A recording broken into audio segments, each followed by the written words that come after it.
તાપી જિલ્લા આંગણવાડી કર્મચારી સંઘ દ્વારા જિલ્લા કલેક્ટરને આવેદનપત્ર આપ્યું। તાપી જિલ્લા સેવા સદન ખાતે ગુરુવારના 3:30 કલાકની આસપાસ મળતી વિગત મુજબ તાપી જિલ્લા આંગણવાડી કર્મચારી સંઘ દ્વારા કલેક્ટરને આવેદનપત્ર આપવામાં આવ્યું છે, જેમાં બીએલઓની કામગીરીનો ઓર્ડર તાત્કાલિક ધોરણે રદ કરવામાં આવે સહિતના અલગ અલગ મુદ્દાને આવરી લઈ રજૂઆત કરાઈ હતી, જેમાં મોટી સંખ્યામાં આંગણવાડીના કર્મચારીઓ બહેનો જોડાયા હતા।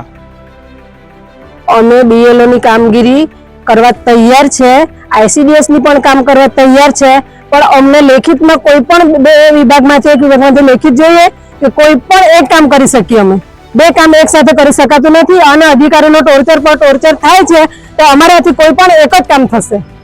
બીએલઓ નું તો બીએલઓ નું અને આઈસીડીએસ નું તો આઈસીડીએસ નું। અમને અમારા મેડમ શ્રી દ્વારા, મામલતદાર સાહેબ દ્વારા કે તમે આટલા દિવસમાં આટલી કામગીરી પૂરી કરો એ શક્ય નહીં થતું અમારાથી, અને ઉપરથી સૂચના મળી એ પ્રમાણે અમે ફોર્મ ભર્યા છે, તો એમાં અમને ખોટી સૂચના આપી તો હવે ફરીથી પાછા અમને ફોર્મ આપે છે અને ભરાવે છે।